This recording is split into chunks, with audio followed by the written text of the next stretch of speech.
limits and special regulations for migratory waterfowl, Staff Specialist Russell Woolstenhulme, and Chief of Habitat Elmer for possible action.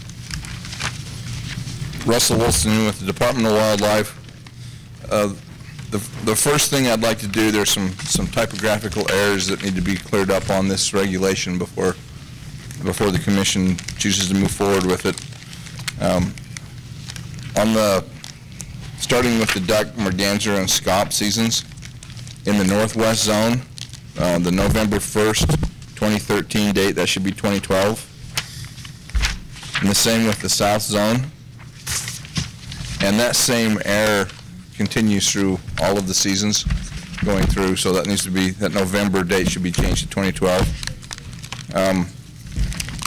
The next item that needs to be corrected is... Where is that? Do you have that? Do you have a copy of that? Did I get a copy of that somewhere? Yeah. Get a copy of that? Yeah, it should be. Was it in our packet? No, it probably is. Use that one. All right. Oh, it's that one. Well, there's a couple of us here missing. I was copying on that guy next to me. Go, where? All right, on the limits for daily and possession limits, when this was put together, the flyway had told us there was a 98% chance that we would be able to go to a 3-day possession limit this year. And then after the flyway met and it went to the SRC changed that. So like under general duck limits where it says 7 and 21, all of the possession limits need to be changed back to 2 times a daily bag as opposed to 3 times on all species except for coots and common moorhens. Everything else, that should be rolled back to a 2 times daily bag. And I can go through those individually if you'd like. On page 4, under Snow and Ross's geese, there's special regulations, and the second special closed regulation there, where it reads Mason Valley WMA Scripps WMA Washoe State Park, closed during the late season, which needs to also be changed to February 15th of 2012.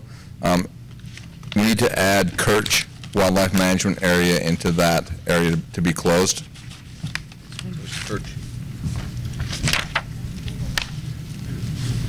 And then the final correction is being made on page 5.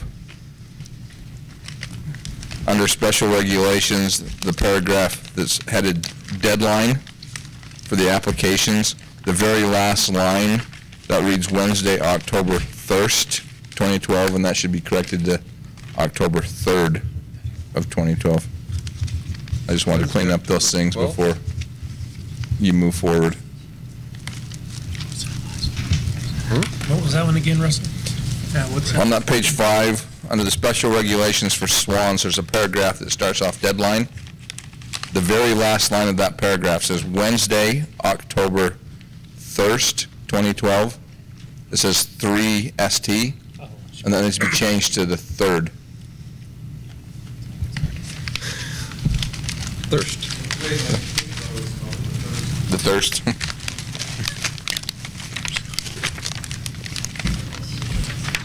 And those are the corrections that I needed to make. So, Mr. Chairman, I'm not sure how you want to proceed with. You want me to go through it species by species, or you want to handle this collectively? Or what's the desire of the commission? What's the desire of the commission on how we want to proceed on? Well, how many changes were suggested by the cabs? I'm not sure on all the cabs. I attended 2 of the cab meetings, and I know what their changes are, but I don't know. I can't speak for all the changes by the cabs. I didn't receive all of those. Review those first, and then continue. Is that looking at? That would. That's what I was thinking.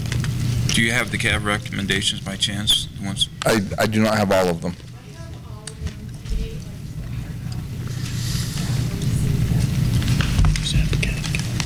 Yeah, or if the cabs, let's have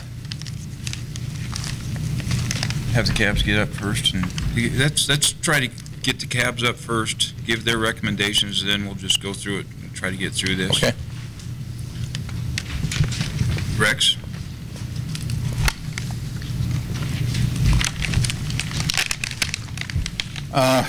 Give you a Reader's Digest version, Rex Flowers, Washoe County Advisory Board. Under the ducks, mergansers, scaups, coots, and common moorhens, common snipe, the Canada and white-fronted geese, we would like to see the early season move to end on October 31st, 2012, and reopen on, which is a Wednesday, this is important, and reopen on Saturday, November 3rd, 2012. This is to incorporate the fact that WMAs are only open on Saturday, Sunday, Wednesday, and holidays. And the way that it is set up right now, that season would close, I believe, on a Monday. So we're asking to move it to Wednesday. We still maintain 2 days closure in there. Underneath of that, we'd go all the way to, well, falconry. The seasons were all the same where we had the split season like that. Falconry, we were looking to do the same thing. And under your snow and Ross geese, we would like to move those seasons to early season starting on November 3rd, 2012, which is a Saturday. Late season, we would like to see the entire late season move to be February 23rd, 2013 through March 10th, 2013. Reason for this is Russell was at our meeting. He says when you bump these geese, they're done. So opening on a Saturday, we think we afford the most hunters the most opportunity. So that's why we wanted to make those changes. And that is everything. The other things he's already gone over with the bag limits and such. Thank you. Question for Rex here. Now, did you guys go through the math, and are these days, the seasons the same length when you do that? We will actually be shortening up the snow and Ross spring season. I think it, Russell, do you remember, I think we lost, what, 5 days total between the two seasons on snow and Ross? But the ducks and the Canadians we maintained the same season. No, it was a good reason. Why were we wanting to shorten it by 5 days and not just to extend extra 5 on the end? Was there a good? I don't believe we can go past the March 10th date. That's That's why we couldn't do it. And if we go forward the 5 days, the majority of those geese, those snows and Ross are going to come in the last of February, the beginning of March. And so we picked a 3-week window in there when there would be the greatest opportunity to have those populations here. tracking. What was your change on that early snow and Ross season? We wanted to move it to November 3rd on the early, so it opens on Saturday. Any other questions?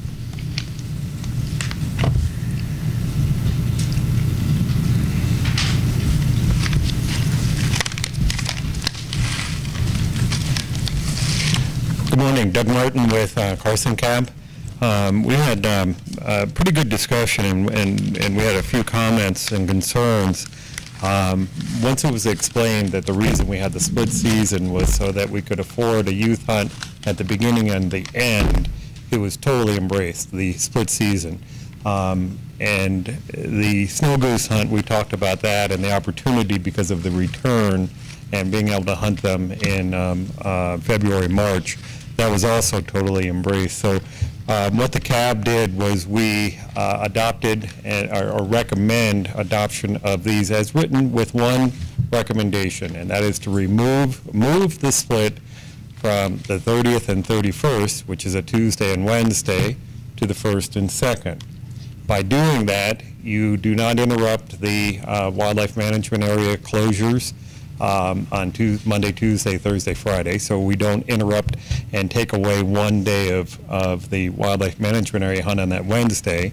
And secondly, really importantly, the second opener would be on a Saturday, not on a Thursday. So I think that's exactly what Washoe County recommended. And then I also had lunch with my good friend Bob Cook, who's the chairman of the Douglas County CAB, and he said, Doug, would you please take that same message to the commission from our CAB. We adopted the exact same thing you did for the same exact reason. So, any question? Thank you. Thank you. Mr. Dixon?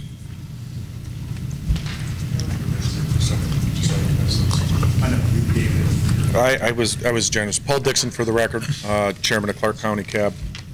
We had a couple of, I'll say that this was a long and impassioned discussion at my CAB meeting, and I'll leave it there. You could ask Commissioners Macbeth or Young. I was told that it was more passionate at that meeting than at a coroner's inquest, so you can imagine there was tons of passion.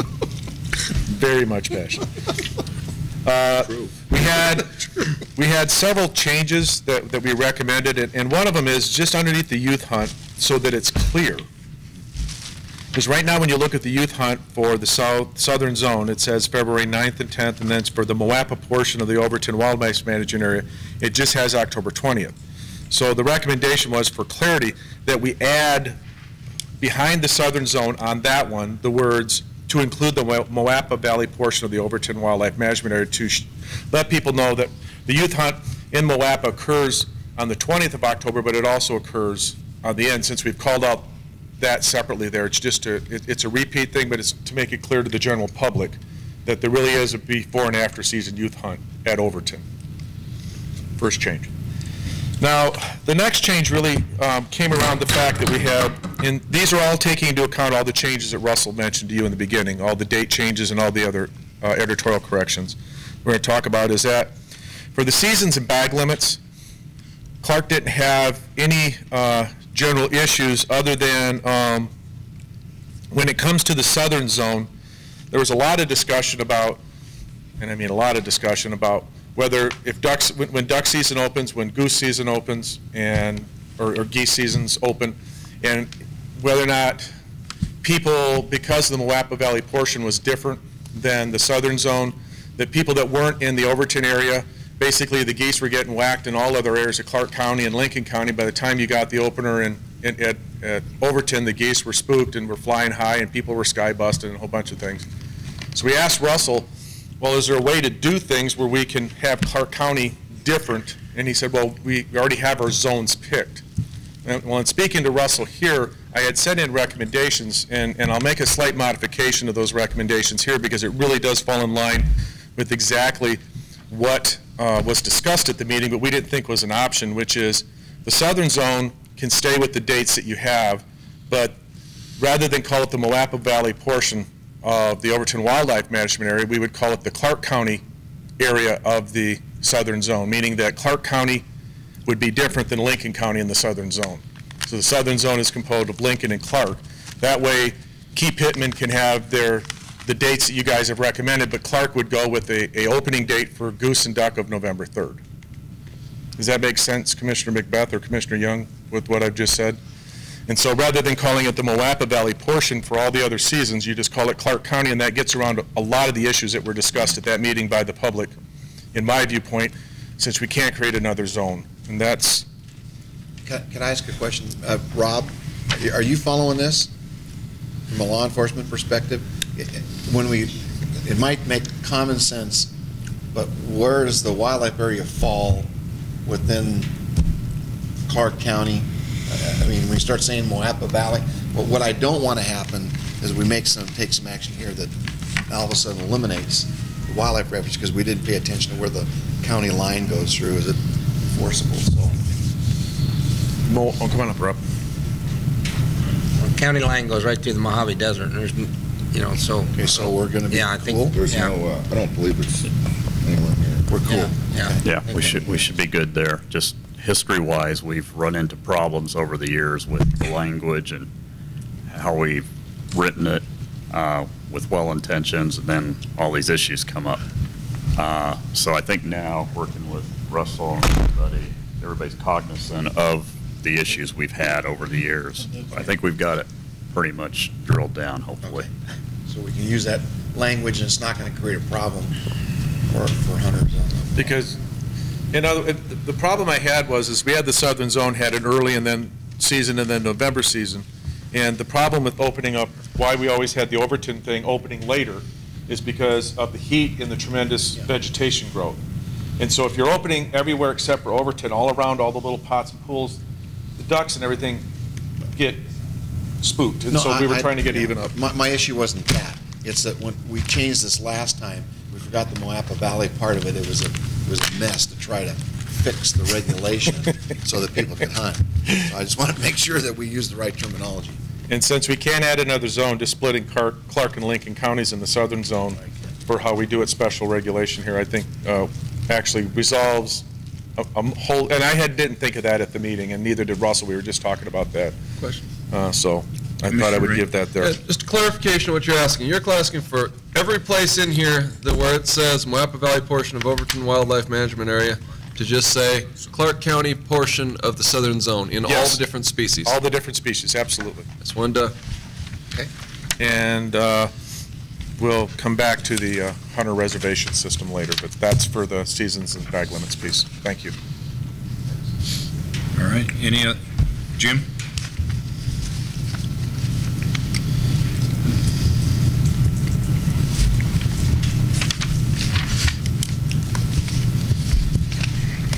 Jim Janay, Lyon County. We had a minor problem that night because of the changes Russ made, and we'd all read it and then discovered that night that we're coming up with an awful short season. So when we got to looking, and I tried making some phone calls and we couldn't get anybody, we went ahead and left it open for me to make my decision when I got here. And what I've heard today, I'd like to go Lyon County will go with what Warshaw and the other gentleman proposed. So.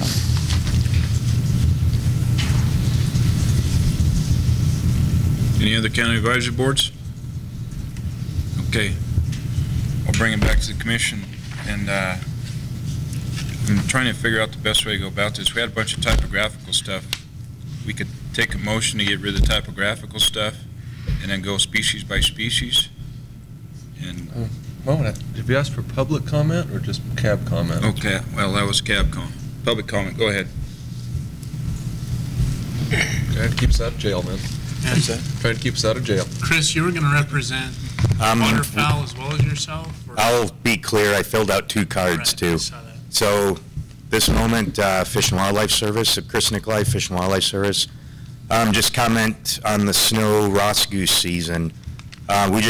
This snow goose season that we're proposing is mainly to impact the western Arctic population of snow geese, called the WAP. The flyway, Russell is involved, several other states that harvest these birds. We did a rewrite for the WAP population, which is going through a positive growth phase right now. And we finished it, as far as I remember, we approved the management plan and we shipped it off to the Canadians. And the Canadians responded, international agreements here. They responded that they're looking to deem this population overabundant, which sets the stage for, things that have gone on with the mid-continent populations, the greater snow goose populations, et cetera. So from the services standpoint, we'd like to maximize harvest on these populations during normal hunting seasons, which, as this has been proposed, qualifies. But we have asked around. It's hard to get survey data for this population in Nevada because we don't have regularly occurring surveys for that. So we ended up, Bill Henry from Stillwater Refuge had some data in his Right in the Rain book in his pocket, which suggested, you can correct me if I was wrong, but I think February 17th is more of the traditional peak number of these birds at Carson Lake. And talking to Gib McAdin, he talked to a Mr. Snodgrass, which also had some data that agreed with that. So I guess from the perspective of trying to maximize harvest, I would suggest, you know, an earlier date than Washoe and Clark County suggested, but maybe at least take into consideration their part of opening it on a Saturday. But I guess try to have it a little bit earlier would be my suggestion, you know, perhaps opening on a Saturday if they're open for that. But just to try to maximize harvest on these, I mean, that's the primary tool we use for migratory bird management, is to use hunting before we get into these alternative, you know, control methods. So that'd be my only suggestion, is try to key it into when the birds are really here in mass before they start dwindling already. Thanks. Thank you. Any other public comment? Okay, bring it back to the commission. Chris, did you want to talk from NWA, the Waterfowl Association also? Change your hat. Come back up, same clothes, no hat. So NWA asked me to represent them at the meeting here as well. So Chris Nicolai, Nevada Waterfowl Association, they accepted all regulations as proposed. And I don't know if this is the proper place. Gibb asked me to also suggest that Greenhead was also in agreement. Thanks. Just one question, if I could. And that's just specify here what dates you guys you're saying we should have for the snow geese. For NWA? Whichever group you think is best that you have. Just to give you guys a sense. Yep, so NWA. I don't know about which group. What were the original? The Saturdays before your peak, Chris? Okay. It's Saturday the 9th and Saturday the 16th. Peaks the 17th. Okay. So let me double check what the proposed dates were. Page 4.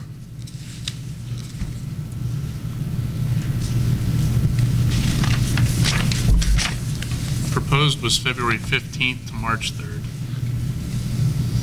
Right, so Nevada Waterfowl Association did not comment on the opening on a Saturday, so I think they're fine with the 15th. And your other comments? Your peak of the 17th, you want the season open before the peak, don't you? Right, so I think they'd be fine with the 15th, is what you'd be asking. For Fish and Wildlife Service? Oh, for Fish and Wildlife Service? Well, I don't know if I'm in that capacity to make that official suggestion, but, you know, I would have to think what was proposed, and if there's concern for opening on a Saturday, make it be the Saturday before the peak. So the Saturday before the 17th. And granted, we all know there's annual variation in dates, So would you shoot for the 16th or the 9th, Chris? You can answer that personally. I mean, you've been out there. Yeah, you know, it's hard to predict when these peaks are. They could be plus or minus a week. It would be pretty disappointing if we open up on the 16th and the peak was the 11th. So I guess to be conservative, I'd say the 9th. But given, you know, Idaho and Utah have pretty much let's see, California started last year with, you know, what you're doing is removing dates from the front end of your season and pacing them out behind. California started last year. Idaho and Utah have done it for 3 years. Oregon's done it for 3 years. And you get this lag effect where you get a lot of people going out those first couple years, a lot of people going out and hardly harvesting anything. And it's about the third year, both Idaho and Utah, their first 2 years, they killed about 400 geese. By the third year, they're killing about 4,000, which, you know, it's accomplishing what, you know, we're looking to do. So, you know, this year's definitely going to be a learning process. Carson Lake is a very small place, and I'm willing to bet there's going to be a lot of guys going out. You know, so this year is going to be a test year. You know, could be you go out the 9th, and it might be kind of nice with the 9th, actually, thinking about it. You'll still have birds trickling in for that peak that's building on the 17th. You know, rather than having the season when everybody's there, you're kind of having the season while everyone's arriving there. So your suggestion is the 9th through what? How many days? I'm just trying to get what you want. 9th is a youth hunt. And then we can argue. He's shifting the I season. don't know what he wants. Right. Same length. Yeah, I think Russell would be better to address these, we've got 19 days to deal with. So yeah, if you open the 9th, You got one of those? okay.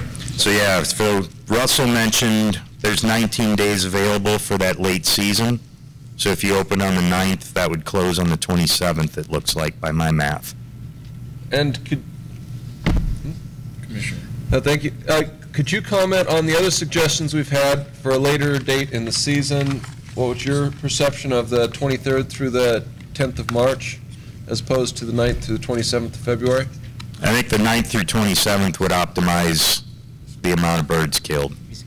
Because it'd maximize, just because it surrounds the peak date that we have from these two ancillary sources of information we received.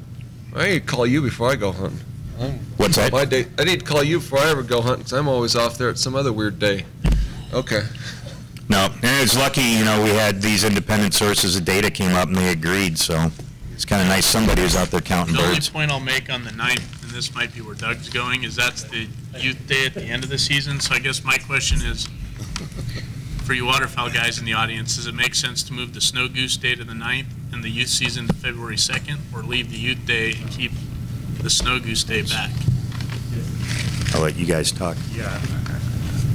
As a 42-year hunter in the Lahontan Valley, the later you make the hunt in February for the youth hunt, the better. The ducks are doing that reverse migration, and you want to push that as far as you can into February.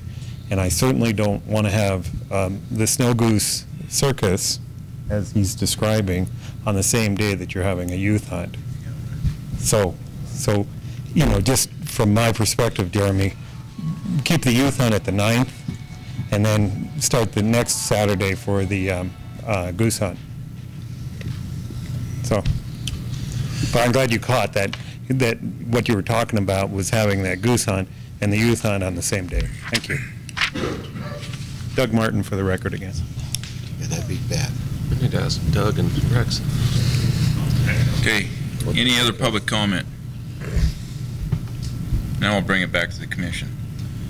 The only other question I had for Russell, and this is on that spring snow goose season, since we haven't done this before. It's my understanding that, well, I know our licenses cut off on the 28th of February, as well as our waterfowl stamps. Is that the expiration date on the waterfowl stamp? Correct, for the state stamps. So If the hunt rolls into the new year, I've talked to the license office, and they said the new licenses and new duck stamps will be available for purchase by early February. So if someone wants to, they can buy a new license to continue that hunt. The federal duck stamp is good until the last day of June, so a new federal stamp would not have to be purchased. So could maybe we think about putting a footnote, if we go into March, just a footnote that says, hey, if you hunt in March, realize you'll need a new license and state stamp? But yeah, we're planning to do that for sure. And that's no problem. I wanted to Unless you point. close it before. Right. I also wanted to point out on that snow and Ross goose, there's 17 days available for that hunt, and for the late season hunt on that, unless the commission decides to shift the opener on those other seasons to November 3rd instead of November 1st, and then that'll give us 19 days in that late hunt. So that will shift how many days are available in that late snow and Ross goose hunt. I just wanted to point that out to you. Which begs the question, are there more people interested in hunting ducks in November than they are the selected few people after the snow goose late season? So that's the trade-off you're going to need to think about. So are the 17 days that are in there now, did they come off the earlier season? They came off the early season, correct. That the October portion of the rest of the hunts is not on the snow and Ross goose. It starts with the November hunt. And what traditionally do we, I'm thinking we probably traditionally don't harvest a lot of snow geese in October, Correct. so that's not the bigger concern. Next question. Commissioner Rain? All right, I'm trying to consolidate between the 9th through the 27th versus the 23rd through the 10th. What should we do, man? Help me out here. I think that that suggestion for the later part of it going clear to the 10th came out of Washoe County, and that came specifically from one of the CAB members that had been in communication with Nevada Waterfowl Association. And Nevada Waterfowl, when this first came out, had that discussion about moving it later in light of the very non-scientific data that we do have on snow geese, which is what Dr. Nicolai talked about with those birds. It looks like coming in earlier in the year. I had a subsequent discussion with NWA president, and he felt like the earlier dates would probably be better, but that was after the individual from Washoe Cab had made that recommendation and the cab had gone with it. So okay. I would think the earlier dates would be your better dates. So we move the starting of the one to the 3rd of November, and then go from the 9th to the 27th. That covers every day possible we can do. I would, going with what Carson County had said, Carson City County, I would recommend just personally moving that starting on the 16th so it doesn't interfere with the youth day. I think those youth days are really important. 16th through what? March 9th? No. March. Correct me if I'm wrong, though. You know, I know why we want to do it on a Saturday, and I agree with that. But we could have the peak occur before the 16th, and then we've missed the peak also. That's. I mean, I understand one way, and I'm trying to consider the other way also. Not starting on a Saturday, are we more beneficial starting on a different day so we assure ourselves so we don't miss that peak? You know, if we hold off till that next weekend, we could be cheating ourselves at the same time. You thinking like Sunday the 10th? I'm thinking Sunday the 10th. What's that? Yeah. It's not the youth hunt. That would take care of that problem. Yeah, and it's a weekend. It doesn't screw up the youth hunt, and we can assure ourselves we're not assure, but For as greedy as I am about youth hunts, that might actually encourage more people to get their kids out on the late youth season. And the other 10th alternative, through you 28th could, February. the other alternative That's you could look suggestion. at. Is that right? Yep. Okay. Mr. Chairman, one other alternative you could look at is that open the goose season on the 13th, which is a Wednesday. That would give a couple days rest, 3 days rest for the geese to settle down. And opening day would be maybe an opening day.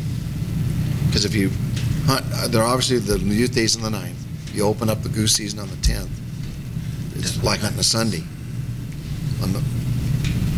That's already been shot on a Saturday. And Wednesday's the normal day for duck clubs to open.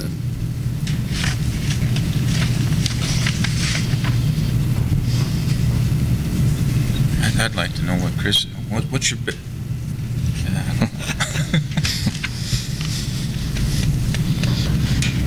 okay, we got to get going somewhere on this.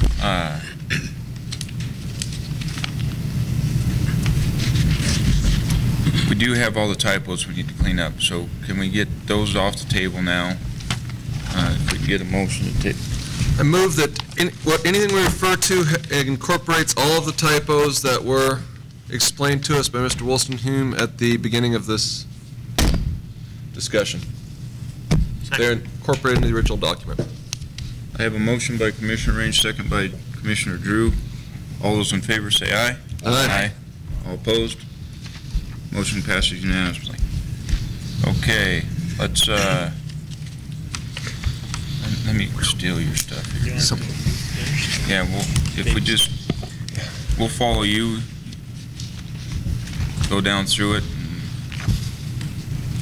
and we'll go after youth first. Okay. You want to do them all at once or one at a time? I think we have some, because Clark County's changing some stuff with... The dates are pretty synchronized throughout all the species. Okay. So I think it would work fairly well to do them all at once, even with the changes recommended by by the cabs. Okay, if we can incorporate that into a motion, let's get it done. Okay. So the only one that would have different dates would be the youth hunt, but it can still be incorporated. So as CR 12-07 now reads, it would be the special youth waterfowl hunt for the northeast zone would be September 15th, 2012 and January 12th of 2013. The northwest zone would be September 29th, 2012 and February 9th, 2013. The south zone, to include Overton Wildlife Management Area, February 9th and 10th of 2013. And then for the Moapa Valley portion of the Overton Wildlife Management Area, October 20th of 2012. Seasons and bags to mirror those of the general season. Commissioner McNinch? Maybe it's just me, but I'm having a hard time following that, because the southern zone includes Lincoln and Clark County. It does, and All right. for regulation purposes, it was, and I explained this to Clark Cab, that they just wanted to make sure it was in there. For regulation purposes, the south zone includes Overton, but because we've always separated Overton out, there was concern and a lot of questions coming out of Clark County that it wouldn't be covered. So, Maybe it's just me. You guys are going to have to help me work through it. But so if you have southern zone to include Overton, or did you say Moapa Valley? To include the Moapa Valley portion of the Overton Wildlife Management Area. Okay. And it's just the one day, February 9th? No, the south zone and Moapa on February 9th and 10th. And then at just Overton Wildlife Management Area, October 20th. There's an extra day there, pre-season. Okay, you know what, I didn't cross out, so we'll take out the Moapa Valley portion under that. No, that would remain the same. They're going to get 3 days? Correct. The day at Overton doesn't really count against us as a youth day because it's during the general season. All right, okay. Thank you. Twice. So everything would be the same as what you have printed there, except the south zone would say south zone to include Overton Wildlife Management Area. That's the only change on the youth. Is it now, okay, so it's not supposed to say to include the Moapa Valley portion of the Overton Wildlife Management Area. It just to say to include Overton Wildlife Management Area. Frankly, I don't know what the difference between that is. There's the Virgin Basin portion of the Overton Wildlife Management Area, and that's over Westford River, something like me.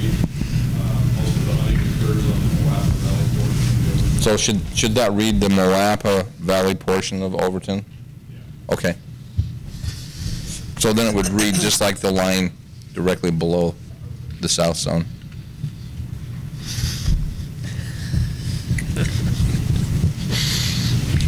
Any other questions on the youth hunt?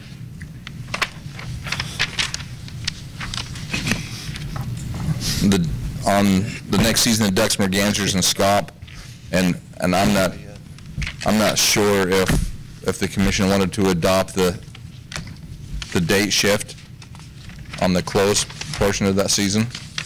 And I get the feeling that they do, so I will go through it in that regard. So this is the seasons then for ducks, mergansers, scaups, coots and moorhens, common snipe, Canada and white-fronted geese would all have the same dates. And those dates would be for the northeast zone, September 22nd, 2012 through October 31st of 2012. November 3rd of 2012 through January 6th of 2013. The Northwest Zone, October 13th, 2012 through October 31st of 2012. November 3rd of 2012 through January 27th, 2013. South Zone, October 13th, 2012 through October 31st of 2012. November 3rd of 2012 2012 through January 27th, 2013. And then on the Moapa Valley portion of the Overton Wildlife Management Area, that would be changed to read the Clark County portion of the South Zone.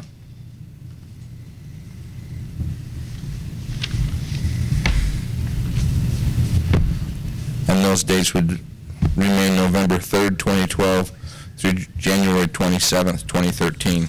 And that would be inclusive for all species except for snow and Ross's geese and swan.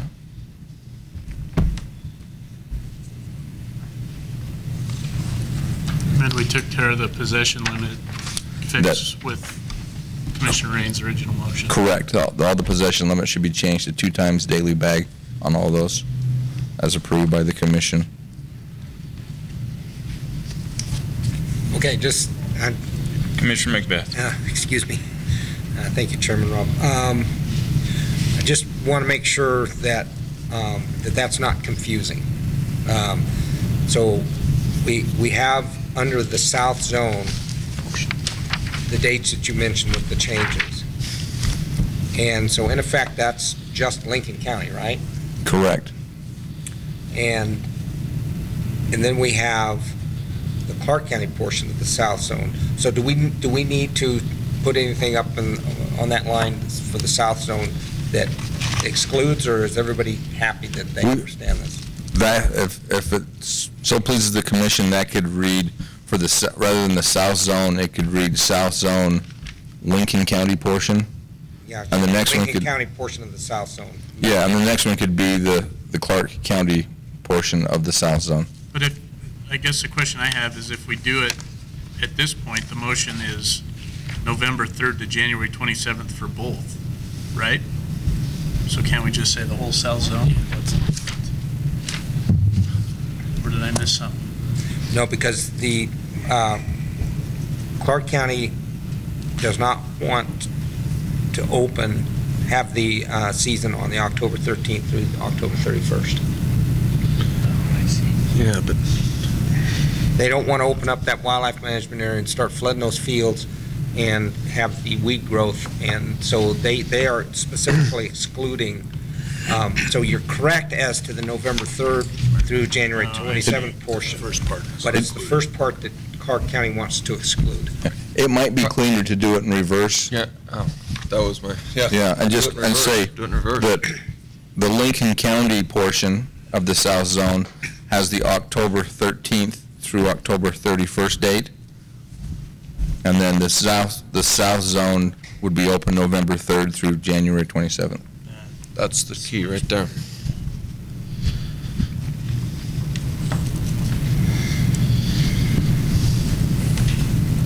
Okay, everybody's getting it figured out? Yeah, and that's what I was saying. That's exactly it. So just change this to Lincoln County. Yeah. Okay. Lincoln County, simply that. And the rest of it's South Zone. Any more discussion on this? Ready for motion. Anybody's scorecard clean enough to make the motion? Yeah, that's cool with that. There's still two species to be included. Yeah. But I think we're ready. Yeah. If you're ready and you think you're clean enough, let's go. We'll come back to those.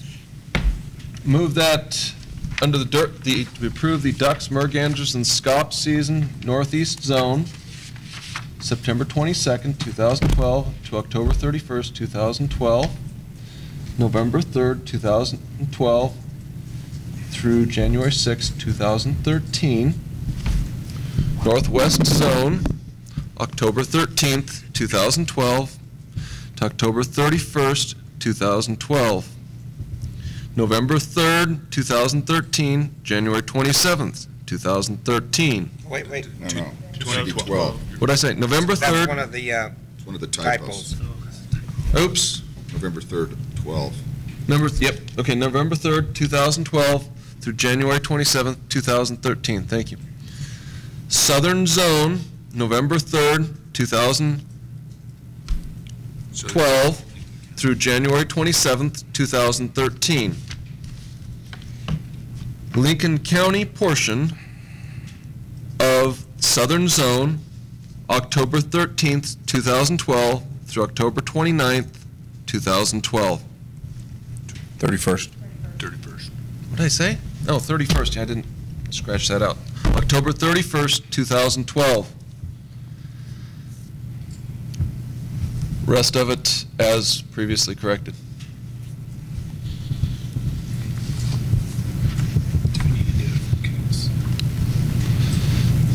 I'll second it because that's kind of what I had written down. So, I mean, it makes sense to me. Okay, we have a motion by Commissioner Raines, a second by Commissioner McNinch. Could we amend that to include coots and common moorhens, common snipe?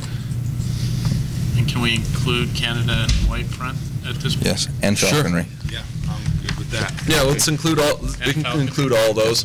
And falconry, are you guys all right with falconry? Did we already do the youth hunt? Yeah, sure. Okay. That way we've got them all. The only thing to include ducks, mergansers, scaup, coots, common moorhens, common snipe, Canada and white front geese, and falconry seasons for migratory game birds.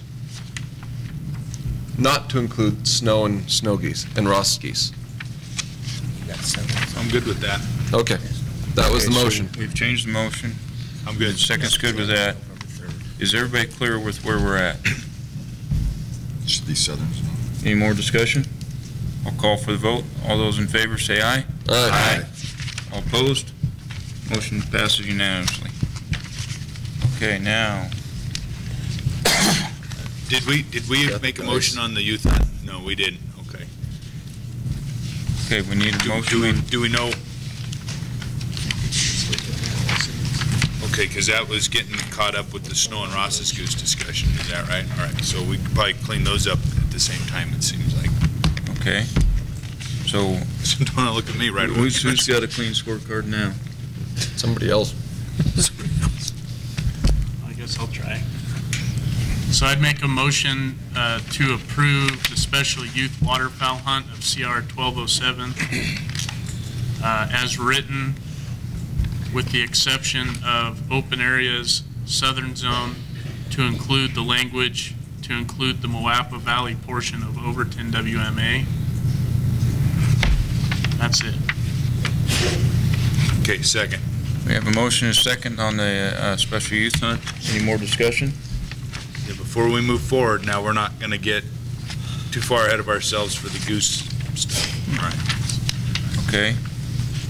Got a motion and a second, no more discussion. I'll call for the vote. All those in favor say aye. Aye. All opposed? Motion passes unanimously. Now, Snow and Ross. the Snow and Ross.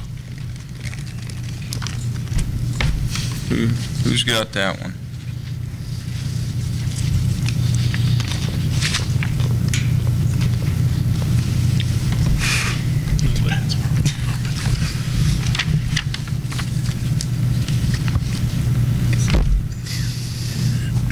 Twelfth. 12th Yeah, is I think it comes down to whether we want to open it on Sunday the 10th, Wednesday the 13th, or Saturday the 16th, from what I've heard in our discussions. That's correct. And I think if we get a motion out there and we can have some discussion on the motion, see where it goes. Could I ask a comment? If you think about the 13th, you may want to cut the season short by one day, have it end on the 28th of February, and then another license and another duck stamp wouldn't be necessary. If you want the 13th. I just calculated. 12th. Let's go with 12th. Give us maximum length season.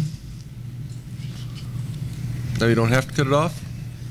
Yeah, if you started it on the 13th. Then you wouldn't have to put that your rider in there warning people and Right. whatnot. You'd end it on the 28th. Or if we start on the That'd be one 12th, we day could end less on the than what's 28th. allowed. Of course, we make open on the, All right, we'll try it and then we'll fail. Does that make sense?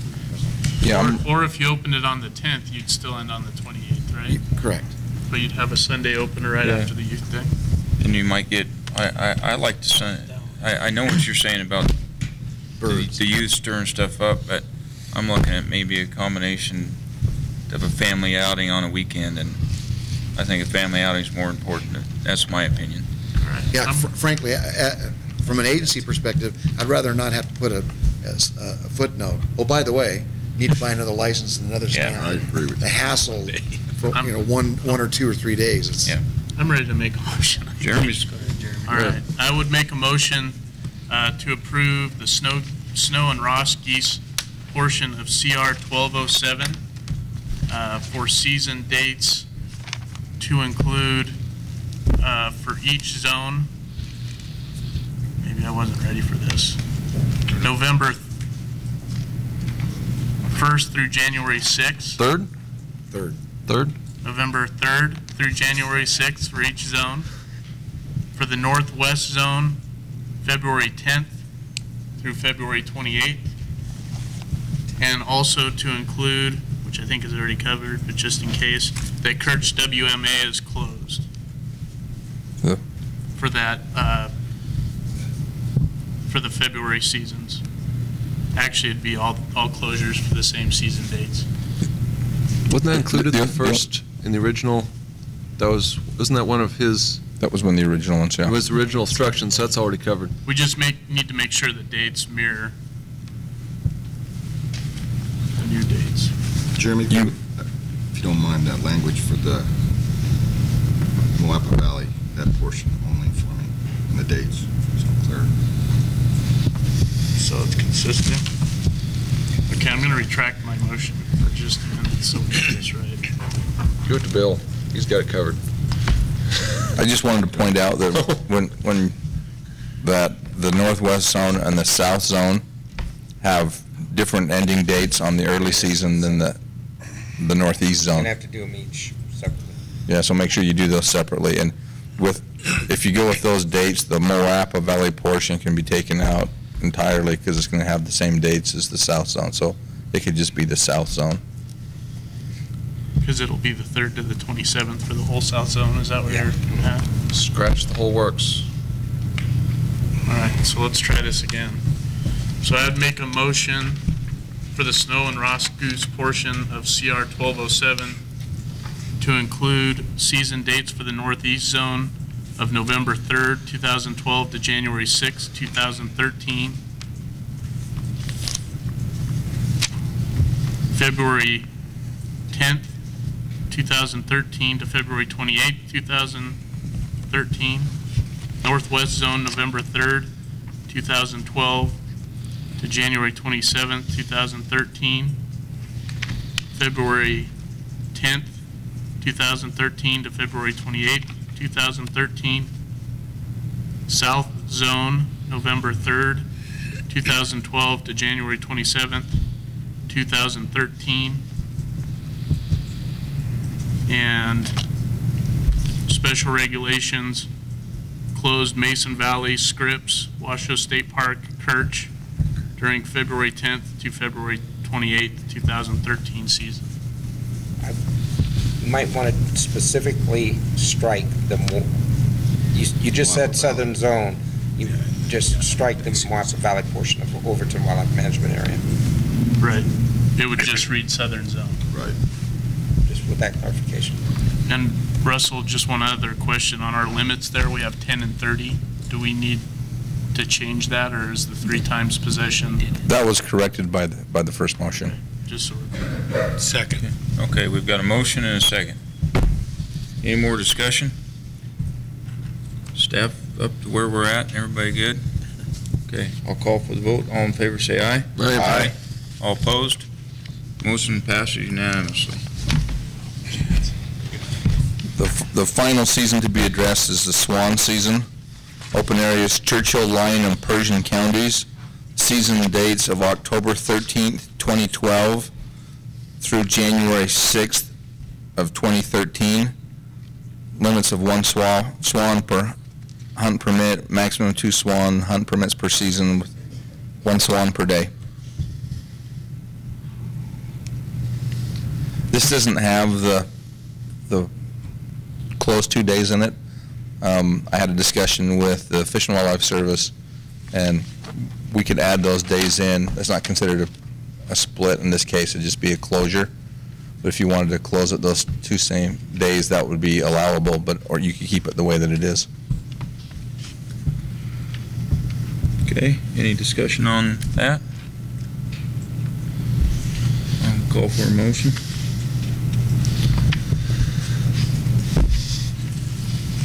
I'd move to approve the Swan portion of CR 1207 to reflect the department's recommendation. Second. We have a motion by Commissioner Drew, second by Commissioner McNinch. Any more discussion? All those in favor signify by saying aye. Aye. All opposed? Motion passes unanimously.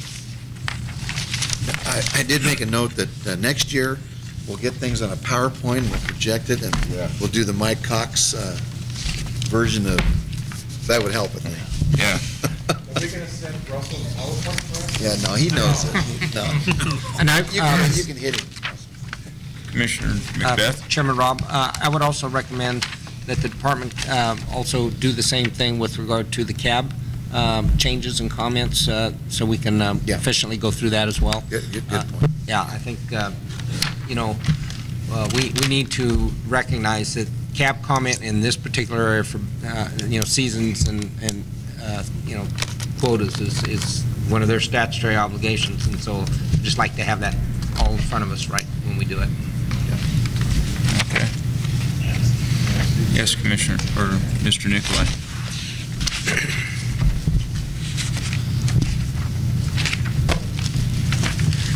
Chris Nicolai, Fish and Wildlife Service. At the last commission meeting for the Duck Stamp Award, at least the last one I was at, I mentioned to you guys I'd put together a small PowerPoint just summarizing the wood duck harvest experiment last year. And I did put together, I think, 8 slides, if you guys would like to see it. Just, go through it quick. Just wanted to bring some issues up to you guys to think about for the next 9 or 10 months or so. So if you guys would like to see it, it's loaded up. Wherever in the schedule it fits, we can deal with it. I didn't hear what he said. This is duck season. We're on duck seasons. We haven't closed 13 yet. How long does it take? Just a few minutes? What's that? Yeah, I tried to make it real quick for you guys. 5 minutes, I'm thinking. We're on duck season. It's on duck season. So that's why I figured I'd hop in now before we switch to habitat or something. Elmer? Well, we're not done with this yet, because we still have the Overton stuff. Oh, okay, so we have, that's what we were talking about, whether this agenda item is still open. Yeah, and the chairman can make an exception if you want to have it under public comment. You can make an exception and have them speak now too. That's fine. Okay, so we can do that. I don't know what, do it now or That's just procedural. do it later? You can Okay. go ahead. Yeah. Mr. Wizard.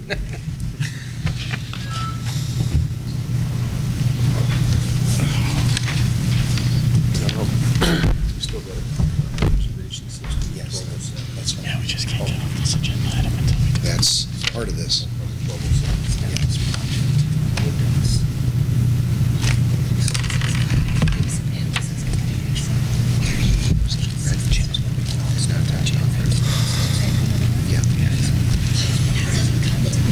Yeah, the duck stamp, the wood duck project. I do like this. Yeah. It weighs closer. Try to get you a bunch of ducks. Scales or something. Okay, so I just wanted to catch you guys up. There's a lot of questions at the Duck Stamp Award or the Duck Stamp meeting and stuff. New logo, we're getting ready. We're going to have the third spaghetti dinner coming up here soon where we open up discussions with the public. We're going to try to hit this year's effort way out of the park. So if you guys are interested at all, let me know, or I might even send you all the info this week. So as you remembered last year, we all worked together to have a reduction in the harvest of wood ducks in Churchill County, basically to satisfy the design of this harvest experiment that, several of the funding sources down at the bottom here, principally NDOW, has been interested in. And at the Duck Stamp Award, a lot of questions came up, and I asked if, I could come back next time and get you guys caught up on where we're at. there's one primary question I'd like to give you guys a heads up, since you're the primary funding source, as long into the future as possible. So I figured this meeting would be good, so you can think about it for the next 9 or 10 months before we get into the regulatory process again. Let's see if it reaches from here. You want to just forward it? Ah, that's probably it right there. There you go. Okay, so there's a lot of questions about funding history. Elmer's helping me with the duck stamp stuff. I'm going to follow up with Gabe Pincolini for the heritage stuff we did before. So you can see we've had, from 2009 through 2013, we've had 5 duck stamp awards. And I'm going to follow up with Gabe because I know there's at least 2, if not 3 of those years that we did not use the full amount that was allocated. So I just want to make sure my own personal keep track of what's been funded for the project, but also for you guys. There was a lot of questions about this at the June meeting, I think that was. And then just a little bit of where we're at and what we've been doing for the study. That was brought up as well. Through 2003 through 2006, it was fully volunteer-based with a little bit of gas money provided by Stillwater. 2007 through 2009, heritage monies were used. 2009 overlapped, in which duck stamp was additionally used, which was mainly used to fund the graduate student, which finished in 2011. And then in 2011/12 hunting season, we had the low harvest treatment. You know if there is a pointer on this? Okay, so thank you. Right here was the introduction of the harvest experiment. Prior to that, we had just baseline data that I'll show again later, but data we can use for this harvest experiment, in which then we start inducing this variation. So last year we had this low harvest treatment. As you guys just noticed going through this year's duck limit, there's no mention of wood ducks. It's back to 7 a day. No mention at all. We're actually encouraging people with the spaghetti dinner that we actually want them to hunt them harder than normal. We'll get into that slide next. And then obviously next year, as designed, we're going to be talking about a low harvest treatment again next year, and this is where I thought this was really important to bring up. Okay, so this is ugly. The next figure will hit it home a little better. This is just a table showing you how hard we're working. The numbers right here, this is August. Right now, obviously, what's today, August 12th or 11th? I can't remember. I'm running around everywhere. Those are low. We're just starting. But we're catching a lot of birds. We're getting awesome data. The guys working this year are doing good. This figure summarizes a little bit more. Just each bar within month is just another year. Within a month, 2003 is to the left, to the right is this year. And this is just how many unique individuals we're detecting a month. Those are big numbers, and keep in mind how much we're paying for this. And if you had numbers like this in a deer project, you'd probably have to have 1,000 radios out, and you all know how much radios are. So we're collecting awesome data where we're getting some really tight measures of error. Okay, and this is a graphic of what the harvest experiment is all about. Okay, so we've got, I was mentioning before, we've got this year right there was last year when we invoked the 1 bird a day bag limit. I mentioned prior to that we have some pretty good data right here, these 3 in particular. This year has a few little issues with some other data, but these 3 in example, or in specific, are the ones we're going to use as the moderate treatment throughout the experiment, okay? This is what we accomplished this last year. Sure enough, it's in this restrictive treatment, which we just arbitrarily defined as 0 to 10%. The moderates 10 to 20, the liberals 20 to 30%. And these red figures are just, kind of what I'm hoping happens in the future. So, last year, this rate, yes, it's in that blue bar. Yes, it's below 10, but barely. Pretty interesting. You dropped from 7 birds a day to 1 bird a day. statistically we didn't even have an effect, which isn't too surprising. There's a lot of data and other studies suggesting that season length is a lot more important than daily bag limit. And I think we kind of got into this caveat here, which is a neat result in itself, but we're trying to induce a treatment level that would be nice. When you look at, if we did no experiment at all, you can kind of see the range we're dealing with. What we're trying to do is induce a big, broader range of data, if that makes sense. And obviously these regulations we just talked about 10 minutes ago, this is what we're hoping for this year. Instead of just the normal 7-bird bag, we're encouraging guys hunt the river a little bit harder and help us get up here, because within federal frameworks, we can't take the bag limit above 7 birds a day. We're just asking people, go off, and we're asking landowners, who are the primary people that come to our spaghetti dinner, allow a little bit more access on your property to help these guys attain what we're all working together for this experiment to do. 2 more slides. So just a summary, we want to have these 3 treatment levels replicated twice. And yes, it worked last year. We dropped it into that, but barely.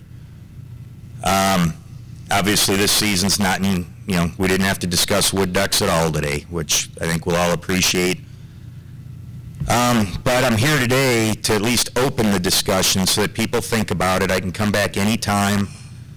How can we get a harvest rate that's a little bit lower than what we did last year? What can we do beyond 1 wood duck a day restriction to get us that spread? The next graph, I think, will show it a little bit more. It brings in... Chris, the link, I know we've got a new commissioner here. The reason we're trying to vary this harvest is to see what the effect on the population is. Correct. Okay, that's the part you didn't talk about. That's what you're banning birds, you're reciting them, and so you want to know whether it really makes a difference, whether you kill a lot or a few. Or leave them alone. Or leave them alone. That's what the real question would be. And I'll just hop into the last figure here.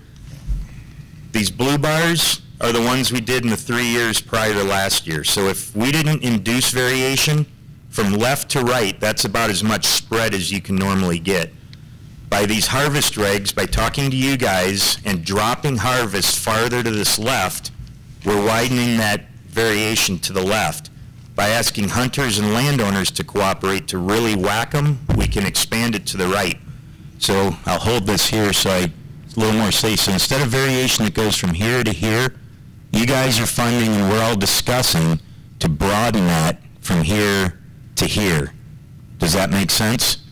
And in this example, please note here, there's no real data here. Well, these values across here, wrong button.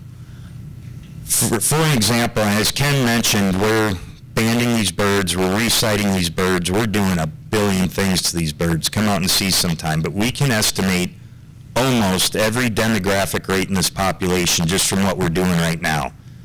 And the PhD student who's on the project is probably going to look at 10, if not more, different vital rates in relation to the harvest rate the year prior. Okay, so if we leave them alone, does density dependence kick in because there's too many birds? And that's how I set up this example. We weigh and measure every single bird at every capture, and we've actually got 4 abstracts submitted to the Duck Conference in January, and this is going to be one of the abstracts already. It's just looking at the quality of individuals. So birds, different cohorts, from one year to the next, they come out as adults as different sizes. Okay, so if there's density dependent effects kicking in, they tend to be stunted.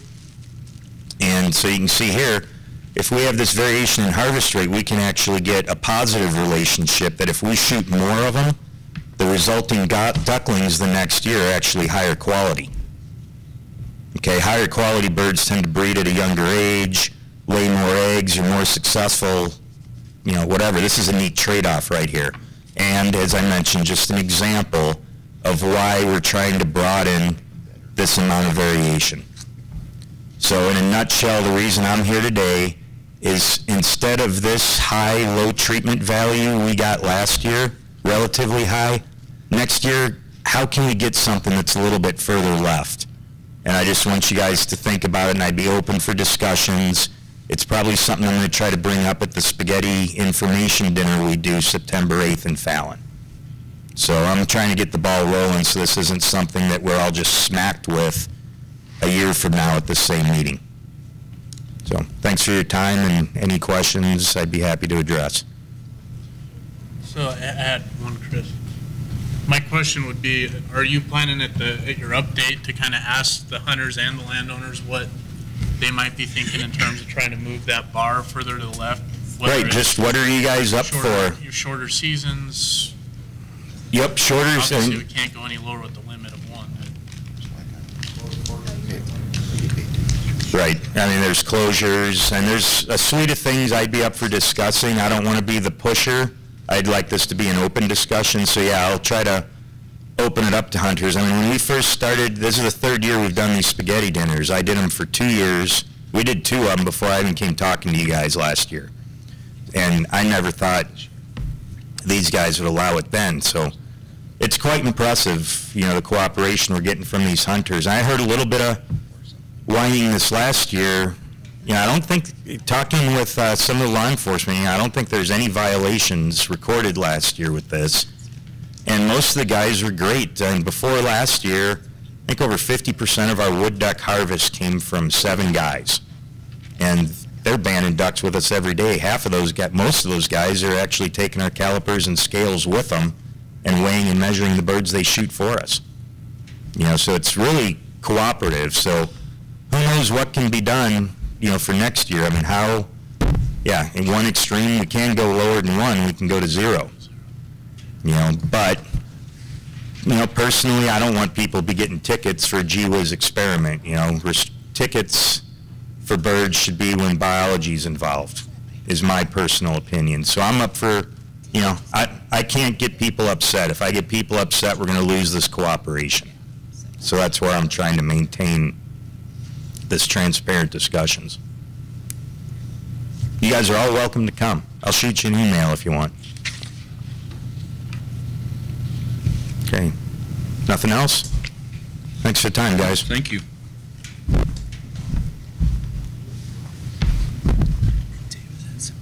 Yeah, we still have one more item, right? Yep.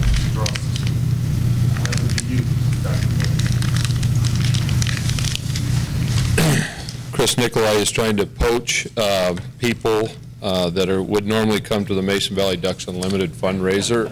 We're having those on the same date. That was unfortunate, but I'm going to fight him off. But anyway, good afternoon, Mr. Chairman, members of the board. I'm here to present a proposal to make a change to the way duck hunt reservations are allotted for the Overton Wildlife Management Area as well as the Key-Pittman Wildlife Management Area. Under the current regulation, hunters are required to show up at either the Las Vegas office or the Henderson office or at the Overton Wildlife Management Area on the Monday prior to the start of opening day. At that time, a drawing is held for the hunt reservations for both of those areas. Currently, reservations are required every day of the waterfowl season at the Overton Wildlife Area and only on the opening day of the Key-Pittman Wildlife Area.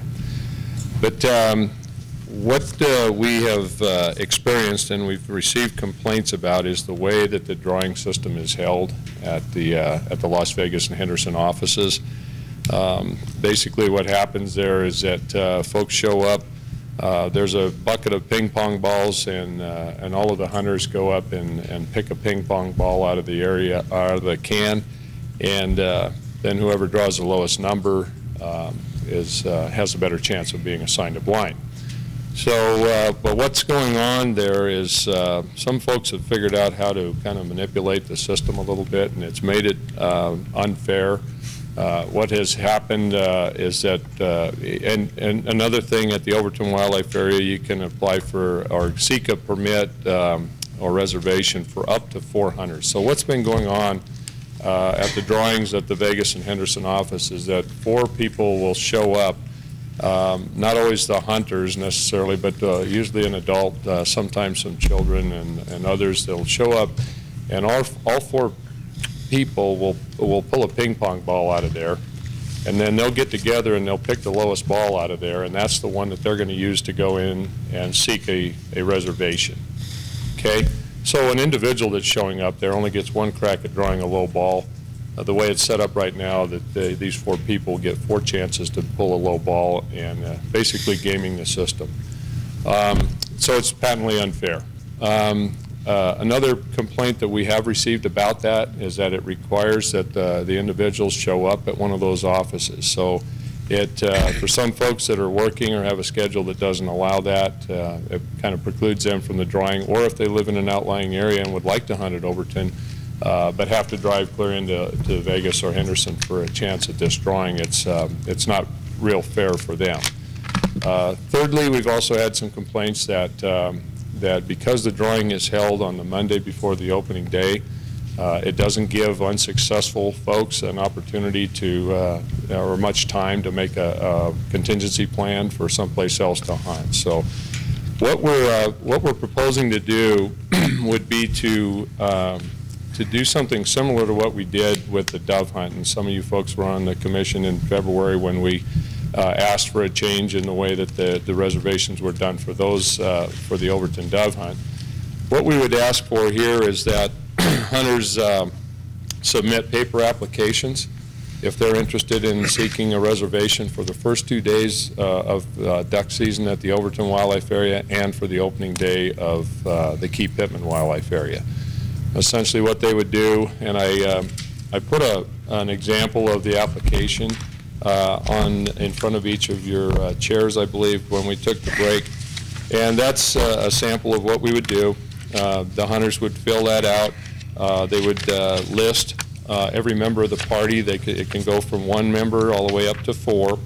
It would list all the, some pertinent information, contact information, and so forth. They would also, at that time, for the Overton Wildlife Area, select what type of a blind, or at least indicate their preference on what type of blind they would have at Overton. They can hunt either at ponds, bulrush checks, or out in the field.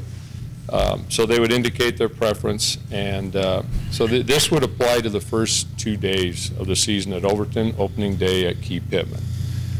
These applications would be mailed in. We're asking if this regulation is approved or change is approved, that those applications be received by the 2nd Wednesday of September.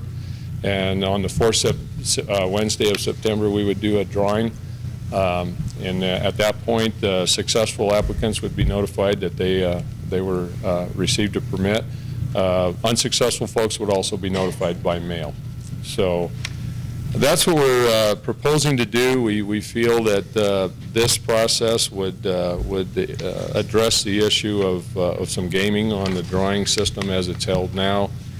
It would allow, it would preclude the need to show up for the actual drawing, and it would also be done well enough in advance of the opening of the season so that hunters could make plans.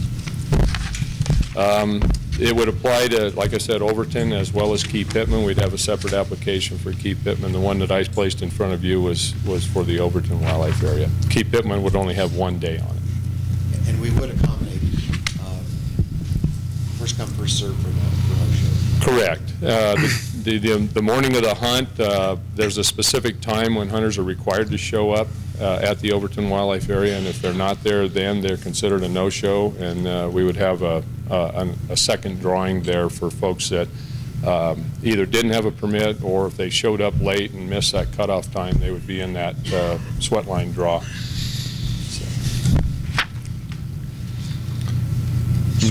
Question for you. I think this is pretty similar to Mason Valley, Elmer, but remind me, as far as your application goes, you have to list all of your hunters that are going to hunt with you, and you can't exchange people out, right? It's got to be people that you've listed.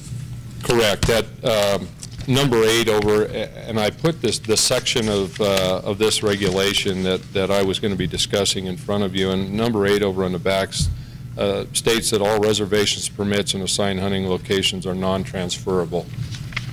So in other words, those folks that are listed on this application, and if they're successful in drawing a permit for that day, those are the only folks that would be allowed to do this. Otherwise, we would suffer gaming in that regard too.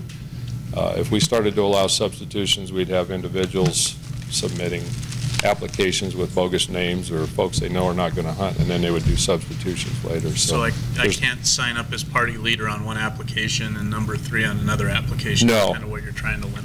Right, and the other, another part of this is that if a person's name shows up on 2 different applications for that same day, they'll be eliminated from the drawing completely. The person be eliminated, or both of the applications with all of the people eliminated? I'm not sure. We haven't really addressed that. But that would be a question whether the whole party gets canned or not. It's something we'd have to address. Commissioner Rain. Thank you. A question and a follow-up to that. What is, okay, you get all the applications in there, they're sitting in your hands, deadline's passed, what are you doing with them for the draw process itself? At the Reno office? Okay. Yes. The way it works is when the applications are received, the administrative assistants in our office will go ahead and start entering names on an Excel spreadsheet. And of course, at the end of we receive applications up until 5 p.m. the day that they're due. Anything after that, we send a letter back saying you missed the cutoff date. So then all of the names are entered on an Excel spreadsheet, and when we get to the day when the actual drawing will occur, there's a number assigned to each application. Okay, so there's a certain randomness in the way that's done, but then there's another layer of randomness, and I'm not quite sure exactly how this works, but we have a witness come in just before the drawing is done. It's all done on a computer. The gals push a certain key on the computer. That entire list of Excel names on the Excel spreadsheet goes through a rotation, and a new random number is assigned at that point, and that's what assures us the integrity of that drawing. Main reason I ask is, you're going to hear it, and for everybody in the commission will hear it. Well, it's Elmer's cousin that got the tag, and his brother-in-law got one too, and there's all 5 of them, and that's the thing. So, how to prevent said thing? Witnesses, opportunity perhaps on your sheet. Would you like to show up in our office and witness? Sure. I mean, if you would, we'll accommodate you and drag the computer down to the commission room. If, I mean, yeah, anybody who is with the randomized function on Excel, that's actually probably a reasonable thing. Great. But maybe I'm trying, thinking of ahead in the devil's advocate, because it's going to happen. So if they have a chance to come and watch it? Absolutely. Yep. And that little box. That's covered. That's covered under number 3, I think, with that second to last sentence where it says a public drawing will be held at the headquarters office. Correct. And then we had the other question come up with a person or a party rejection. And I think the way 3 reads, right in the middle, it says a person whose name appears on more than one application for each hunt day for which reservations are required will be rejected. So the way I read this, it's just the person. Just the individual. It wouldn't be the whole party. And I think that's fair, because I would hate to see somebody, because you have some guy on an application doesn't know that another person, yeah. Yeah, because occasionally that happens. Someone will enter someone's name on an application unbeknownst to that person, and then they'll put it on something else. So it should just be the one person. Okay. In order to facilitate that, could you add a line on there to the same one that Ms. Drew was referring to, saying, public will be invited to the public drawing. So public drawing, that doesn't imply that you're going to be invited to show up and attend. How could we add a word in there saying, and you'll be invited to it if you want to come? Just put a dash at the end and just say all interested parties are invited to attend. If Elmer come up with I think a public drawing says it's a public drawing. It improves that to me. We have public bid openings, we have public everything, and that means if you want to show up and see it, you can show up and see it. And then we'll put together an administrative procedure to accomplish the public drawing. And it may be just what you said, put a box on the... And then you'd know. If you need 3 people, you can do it in your office. If they've X'd lots of boxes, then buckets people can show up. Sure. Just a It's theory. public Commissioner process. McGinch? It's, you know, anybody can show up and watch it. Okay.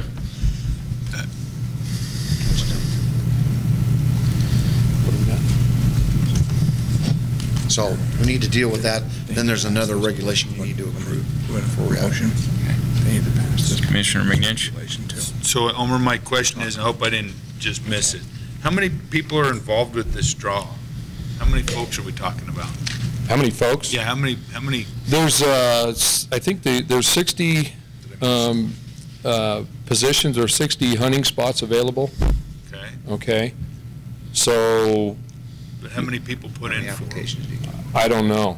I mean, are we talking dozens, hundreds, thousands? Well, as far as the number of people that show up at the Las Vegas and Henderson offices, is that Yes. what you're asking? Okay, it can be anywhere from 40 to 60 according to the gals at the office. Okay, how many names are on that spreadsheet Or on the Excel that spreadsheet, you're maintaining as the applications come it in? would be the number, the number of, Well, we've never done it before, so. so this is the first It would be time. the first time, so. Oh, I apologize. I thought we were fine tuning an existing No, system. no, it's been a No. gamed system where you showed up. Exists at Mason, not at Overton. And you sent in your one representative, and you basically got a spot for 4. So Right. if you're getting 40 to 60, it could be 4 times that, or if they were gaming a system, it could be half that.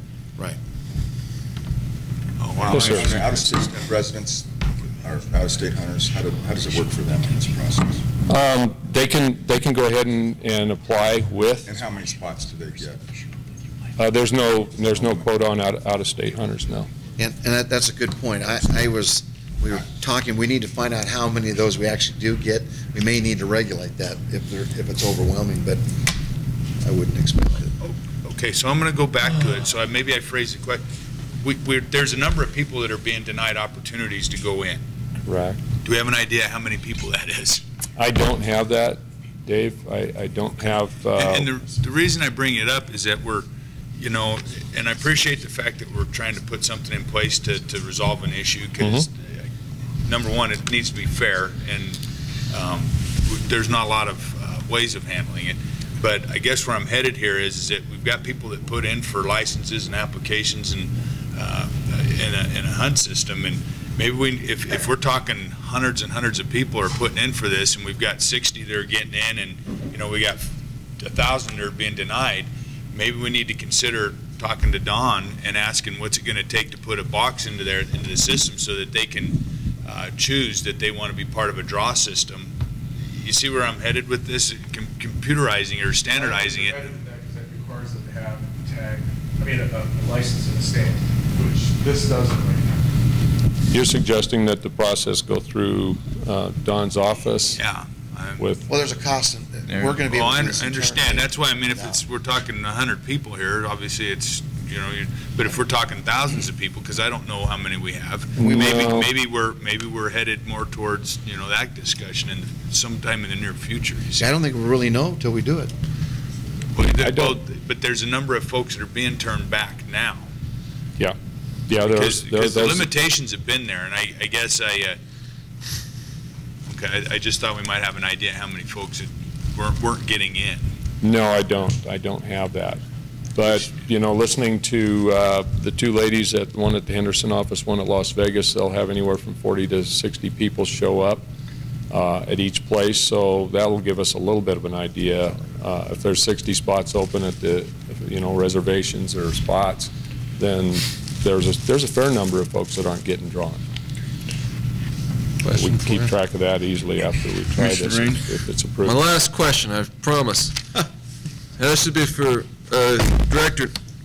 Why can't we hold this in Vegas or Henderson or somewhere? Because I'm following the next complaint. Well, geez, this is all in Southern Nevada, and we got to go all the way to Reno to observe this thing. You guys must be messing with us up here.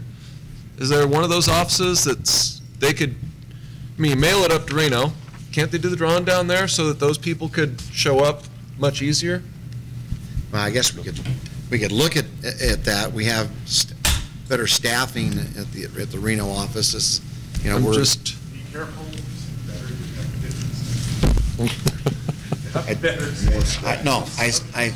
We have more staff capability in Reno than we do. Just showing up, that would add a appearance of more openness to those people, more access to them to show up.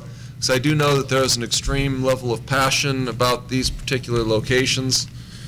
And it won't have me showing up due to my lack of ever being one of these drawing down there. But I think it would be a lot more public friendly to have it south, somewhere south. We can look at that. If you could look at it, please. Yep.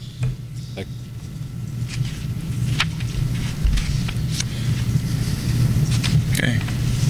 Any other questions for Elmer? I think we need to see if there's public comment on this, and we can bring it back. Come on up, Mr. Dixon. For the record, Paul Dixon, Chairman of Clark County Cab. This was, as you might well imagine, a very contentious thing with the, what I would call the duck hunting community down there that has had the ability, because of gaming the system, to basically own the prime hunting days at Overton for many, many, many, many years. And if you think that my cab was going to give a recommendation to this board that didn't support the 38 members of the public that were sitting in there that wanted that to remain unchanged. But I will raise the concerns to you guys that I do support, that I think that this regulation or this change has to have in it. Number one, they really pushed that anybody who was going to use the lottery system, if we didn't change, had to have a duck stamp and a hunting license. If you don't have a duck stamp or a hunting license, when you send in that application, their concern is that, let's say that Karen Lanes or the Gina Grishams or some non-consumptive group out there decides that they want to bird watch rather than hunt on duck season. They could flood the application system, and they could statistically take up a lot of the blinds with non-hunting, non-consumptive users.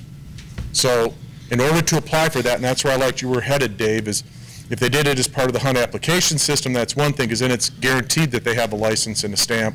But if we're just doing this internally, we really should have verification that they have a hunting license, because the second part of that is a lot of guys who do the lottery ball down there will not buy a hunting license and a duck stamp if they don't draw for those two things for the lottery system. You understand what I'm saying? And so you're losing some degree of revenue here, because those guys, because they can game the system and have been able to game it, they make sure they get the number, then they go get their license, and then they go get their stamp. If you require the stamp and stuff here, we're going to get more revenue, and it's going to keep people from gaming the system. The next piece is you've agreed, at least initially, that you're going to handle this in your office, and there's a no cost. The concern from the Southern Nevada residents is that if this thing gets big, it's going to take programming money, and there's going to be an application fee with this to the future. Could be. Could be. And that's something the commission needs to look at. Those were the big concerns that they had, and why they said, just change it to Southern Nevada, leave the ball system, but require everybody to have a license and a stamp. But the point is that because these guys live there, they're close, they're going to take the majority of the duck spots. And for all the reasons Elmer mentioned, it's probably better to have the system like we've set it up for the dove hunting system. But that's why the public and my cab went with don't change, is because of those things were uncertain at the time that we had our meeting. Just wanted to clarify that for the record. And if I missed anything, commissioners, let me know. Thank you. Okay. Any other public comment? Bring it back to the commission. Mr. Macbeth. Thank you, Chairman Rob. Elmer, could you let us know if you've experienced any problems at Mason Valley? Isn't it Mason that these are modeled off? We did the dove hunt reservation for Overton, and it went off swimmingly. Had no problems at all with the processing and the drawing system. Mirrored, exactly. Yeah. Okay. Yeah. Very close. Very close. This one's going to be a little bit more complicated if it's approved, in that we are allowing them to identify what type of a blind they would like to have. So we're going to, in talking to the folks in the Reno office, we're going to have to go through and do one drawing just to determine who draws permits. Then we'll go through another one to determine which of those parties are going to get their first choice of a blind. We've got some wizards up there that haven't figured out how we can do that. So. Okay. I have some more comment. Yes. As former chairman, I asked that these regulations, that we'd go ahead and draft up these regulations. And I can tell you that over the 8 years that I have been involved on first the County Advisory Board and now on the Commission, that I've had numerous emails, and we've also had individuals come to County Advisory Board meetings and with stories of how this gaming was occurring and how unfair it was and how frustrated they were in the process. We had this issue come up, and the department was supposed to try to find a way to fix it. It hasn't happened. Got more emails and comments, and